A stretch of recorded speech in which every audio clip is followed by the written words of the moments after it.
नमस्कार। Dhirendra पुंडी news point में आप सभी का एक बार फिर से स्वागत है। दरअसल योगी आदित्यनाथ जब बोलते हैं तो धमाका करते हैं, लेकिन जब वो चुप रहते हैं तो फिर कुछ और ही होता है। और उनका बोलना उनके जो राजनीतिक दुश्मन हैं उनको डराता है, लेकिन उनका खामोश रहना तो जैसे सबको डराता है। इस वक्त योगी आदित्यनाथ खामोश थे। अलग अलग जगह पर उनकी आवाजें आपको कम सुन रही थी, लेकिन योगी आदित्यनाथ एक बड़ा काम कर रहे हैं। इस वक्त जब हमने देखा संसद में प्रधानमंत्री ने जिस तरह से बहस शुरू की वंदे मातरम पर, और आज देश के गृह मंत्री राज्यसभा में उस बहस को शुरू करेंगे, लेकिन उससे पहले इस देश में एक वंदे मातरम और हो रहा है, वो एसआईआर है। उत्तर प्रदेश में योगी आदित्यनाथ अब एसआईआर पर ध्यान केंद्रित कर रहे हैं। वो अपने अफसरों को ये कह रहे हैं कि कोई भी एक गलत वोट ना बन जाए, और ये बात सबको डरा रही है। इधर से उन्होंने अपनी मीटिंग ली, एक के बाद एक मीटिंग हुई, और कई मीटिंगों में उन्होंने अफसरों से इस बात का साफ तौर पर कहा कि फर्जी वोटर नहीं आना चाहिए। और ये बात डिटेल के साथ हो रही। बीएलओस की मीटिंग को उन्होंने कोऑर्डिनेट करने के लिए कहा, अपने दोनों उप मुख्यमंत्रियों को इसकी जिम्मेदारी सौंपी, अलग अलग जिले बांट दिए गए, और ये पूरी तैयारी की जा रही है कि कोई भी फर्जी वोटर इस बार ना मिले। आंकड़े अलग अलग है, अभी कोई आधिकारिक आंकड़ा नहीं, इसीलिए आप सिर्फ अनुमान दे सकते हैं जो अलग अलग जगह से आ रहे हैं। क्योंकि एक बात जान लीजिए कि पूरे दुनिया में ये सबसे बड़ा वोटर बेस है उत्तर प्रदेश में। लगभग 15 करोड़ के करीब पिछली बार का बेस था, यानी दुगना है। जितना अगर आपको बिहार में लग रहा था उससे कहीं गुना दुगना ज्यादा बड़ा वोटर बेस उत्तर प्रदेश में है। तो उत्तर प्रदेश में अगर एसआईआर सही होता है तो ये संख्या करोड़ों में होगी। जो लोग वहां घोस्ट वोटर हैं, जिन लोगों को फर्जी वोटर के तौर पे तैयार किया जा रहा है, और ये 2027 के चुनाव के लिए एक बड़ा मुद्दा बन सकती है। और चूंकि आपने देखा होगा कि अखिलेश ये जानते हैं कि अगर योगी सामने हैं तो वो अपना काम छोड़ेंगे नहीं अधूरा, इसीलिए तमाम पार्टियों ने अपने तमाम लोगों को, एजेंटों को इस पे लगाया हुआ है कि वो एक एक वोट बना के रखे, और उत्तर प्रदेश में चल रहा है। लेकिन योगी आदित्यनाथ एक के बाद एक जिलों में वो भी कर रहे हैं, और ऐसा घूम भी रहे हैं, और एसआईआर अभियान की समीक्षा भी कर रहे हैं। इन अगर हम लोग ये देखें, उन्होंने जो पहली बार उसमें कहा था, कार्यकर्ताओं को सख्त निर्देश दिया था कि एक भी वैध वोटर छूटना नहीं चाहिए, और एक भी फर्जी वोटर बचना नहीं चाहिए। अब चूंकि सहारनपुर में इसलिए शुरू किया था उन्होंने, क्योंकि ये पूरा इलाका मुजफ्फरनगर, मेरठ, सहारनपुर, मुरादाबाद, संभल, अलीगढ़, यहाँ सबसे ज्यादा इस बात की चर्चा है कि गड़बड़ियां मिल रही हैं। अलग अलग जगह से मतलब मिसमैच हो रहे हैं, क्योंकि जहां जा रहे हैं पता चल रहा है कि उस मकान पे इतने लोग हैं, और वो जो वोटों में थे उसके कहीं गुना वोट ज्यादा हैं। अब उनको तलाश करते घूम रहे हैं। एक खबर में आपने खुद देखा होगा, डीएम ये चाहते हैं, जिलाधिकारी वो खुद गए उस मकान पे जिसपे 45 वोटर्स का रजिस्ट्रेशन था, उस पर मतदाता सूची में 45 वोटर हैं, और जब वहां मौके पर गए तो 3 वोटर मिल रहे हैं। वो 42 वोटर कहां गए, उनको कहां तलाशा जाए, क्योंकि वो उन्हीं के मकान पर थे। मकान खरीदने वाले का कहना है कि साहब मुझे तो कुछ मालूम नहीं, मैंने तो यहाँ मकान खरीदा है और हम तो यही 3 वोट है हमारे पास। तो इस तरह की जो घटनाएं आ रही हैं एसआईआर से, ये आगे आने वाले समय में उत्तर प्रदेश की राजनीति को दिशा दे रही है। दरअसल बीएलओ की मीटिंग्स में ये लगातार आ रहा है कि फर्जी नाम आ रहे हैं, और ये फर्जी नाम है, इसके साथ साथ उन्होंने ये भी कहा कि जो पते हैं वो मिल नहीं रहे हैं। तो इस पर मैं बता रहा था कि योगी आदित्यनाथ ने जो एक तो ब्रजेश पाठक को दिया हुआ, दूसरा आशीष पटेल को भी उन्होंने अलग अलग जिम्मेदारी की वो दी है कमान, ताकि अभियान थोड़ा और तेज हो जाए। अभी 11 तक होना है, उसमें तब तक ये तमाम जिम्मेदारियों में जो भी पूरा हो सकेगा वो ये बताएगा कि आखिर कितने वोट फर्जी कटे या जिनको हटाया गया। ये लगभग अनुमान है, ये 1 से 3 करोड़ तक जा सकता है। कैसे, वो मैं बताता हूं। क्योंकि योगी आदित्यनाथ ने एक बयान भी दिया था कि घुसपैठिए राष्ट्रीय सुरक्षा को खतरा है, और उन्होंने वोटर लिस्ट की जांच करने में सबको मदद करने में, कुछ लोगों ने जो विधायक थे उन्होंने एसआईआर की उस पर एसआईआर के दौरान बीएलओस की भूमिका पर सवाल उठाए थे। तो इसके बाद ही ये तमाम चीजें उन्होंने शुरू की थी, और वोटर लिस्ट में धांधली का, चूंकि जब ये बातचीत सहारनपुर में हुई थी, उन्होंने सहारनपुर में 5,000 से ज्यादा ऐसे नामों की शुरुआत हुई उनके इस कहने के बाद, जिनमें से 200 से ज्यादा संदिग्ध लोग पाए गए, उनको घुसपैठिए हुए, और चूंकि अब कार्यकर्ता भी घर घर जाकर वेरिफिकेशन कर रहे हैं। इसकी शुरुआत कहाँ हो रही है, आपको मालूम है कि जो लखनऊ में बड़ा दिलचस्प पाया गया कि जो सफाई कर्मी थे, चूंकि सफाई कर्मी अगर कोई उत्तर प्रदेश में रहता है, बाहर के जिलों में तो होता होगा या नहीं, ये मैं नहीं कह सकता हूं कि अलग अलग, लेकिन उत्तर प्रदेश के हर जिले में आप देखेंगे कि ज्यादातर बांग्ला भाषी या इस तरह के लोग वो सफाई कर्मी के काम में है, यानी जो कूड़ा उठा रहे हैं, जो कॉलोनी से उठाया जा रहा है, वो हिंदुस्तान के भी हो सकते हैं, ज्यादातर हिंदुस्तान के होंगे, बंगाल के होंगे, लेकिन बांग्ला भाषी, उनका अंतर तो सिर्फ उनके कागजों से ही पता चलता है, क्योंकि बांग्लादेश की भाषा में और बंगाल की भाषा में बहुत अंतर नहीं, वो बांग्ला ही है।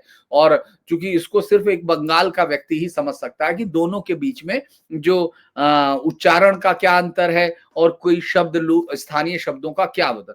लेकिन जो 18 नवंबर को यहाँ शुरू हुई थी 2025 को लखनऊ में जो एलएमसीसी सरप्राइज चेकिंग शुरू की, यानी लखनऊ नगर निगम ने जो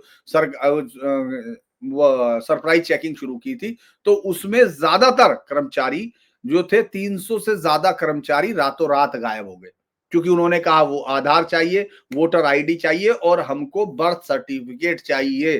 तो खुद चूंकि मेयर भी पहुंची, ये तो बड़ी खबर थी, मेयर ने भी उसको झुग्गी वालों से पूछताछ शुरू हो गई, तो पता चला कि ज्यादातर लोग जो भागे हुए हैं उनका कोई बैकग्राउंड मालूम नहीं था। उन्होंने कागज तो यहाँ के बनवा लिए थे, लेकिन बैकग्राउंड ये मालूम नहीं था, क्योंकि ये कहा जाता है कि लखनऊ में 50,000 से ज्यादा बांग्लादेशी या रोहिंग्याज हैं जो अवैध तौर पर रह रहे हैं, और इनमें से जो भागे उनके कई नाम वोटर लिस्ट में शामिल थे।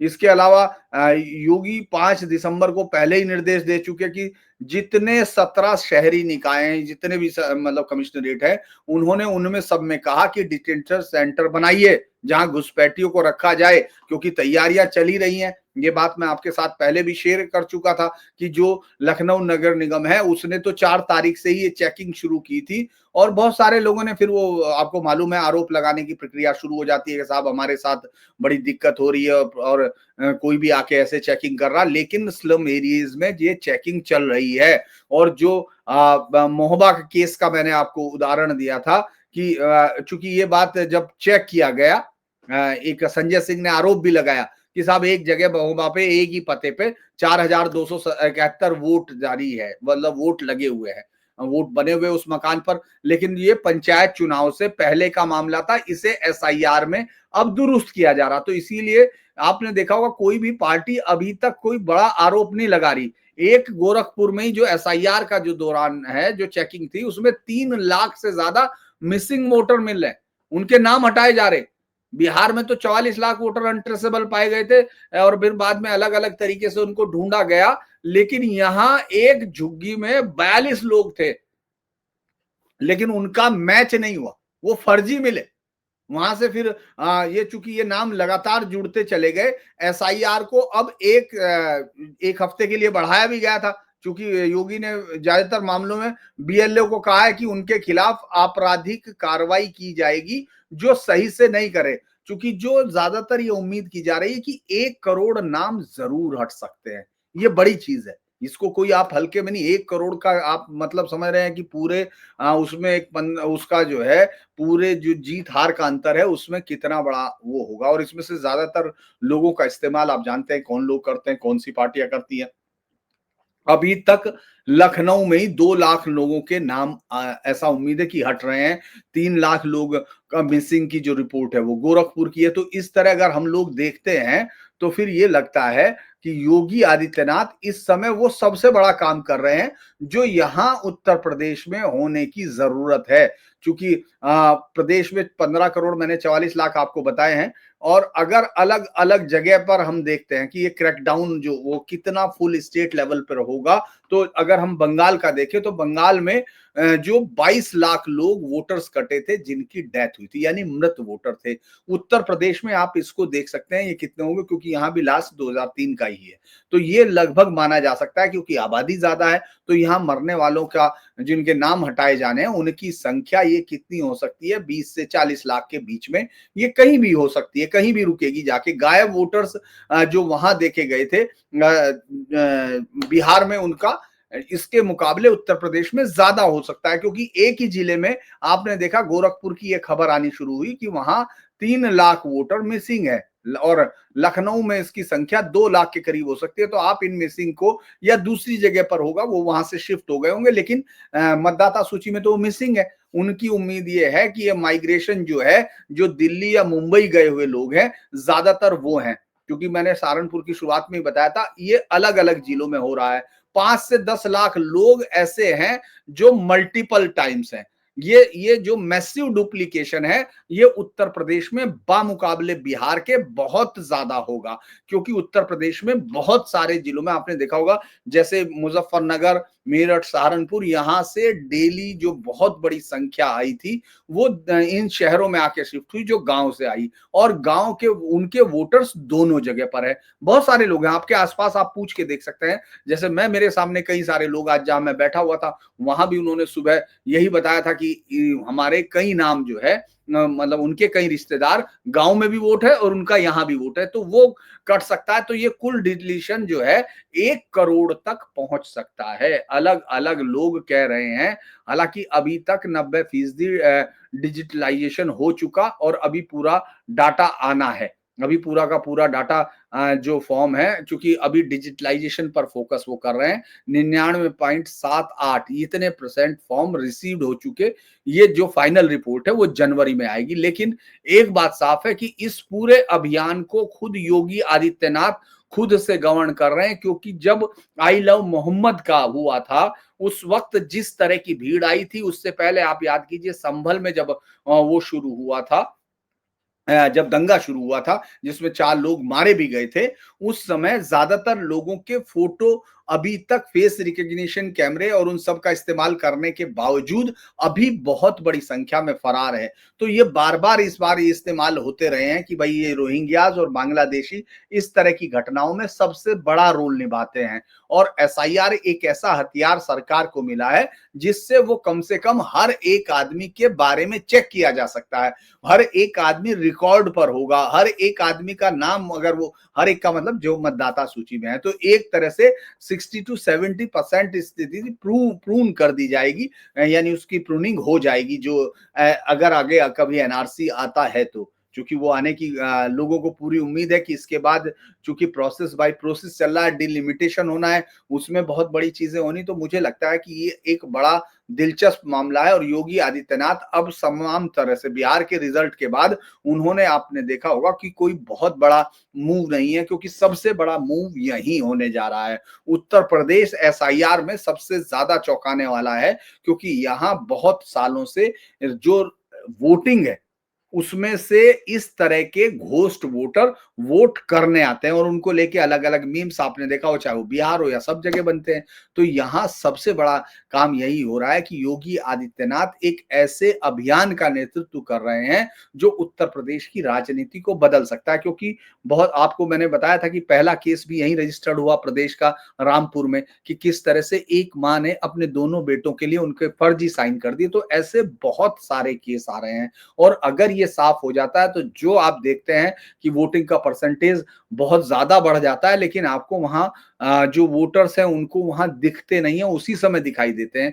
तो ये जिस दिन वोटिंग होता है उसी समय उस शहर में भी वोट डाल देते हैं, और फिर ये मानते हैं कि लोग दूसरी जगह, हालांकि ये संभव नहीं होता बहुत बार में, लेकिन वहां जहां वो वोट डाल रहे हैं फर्जी, जहां मौजूद नहीं है, कम से कम वहां तो वो वोट में अंतर ला ही देते हैं। तो मुझे लगता है कि योगी आदित्यनाथ की ये मुहिम उत्तर प्रदेश के लिए और देश के लिए भी बड़े काम की है, और घुसपैठिए बांग्लादेशी रोहिंग्याओं को इससे जरूर उनके सीने पर सांप लौट रहे होंगे, और इनको जो रखना चाहते हैं उनके लिए परेशानी खड़ी हो रही होगी कि योगी का ये नया दांव अब तक के सभी सारे जितने उन्होंने अभियान चलाए हैं, उनमें सबसे ज़्यादा घुसपैठियों के लिए घातक यही है। अगर आपको वीडियो अच्छा लगे तो इसको लाइक कीजिए, सब्सक्राइब कीजिए और शेयर कीजिए। हो सके तो चैनल को सपोर्ट भी कीजिए। आज के लिए इतना ही। आपका दिन शुभ हो।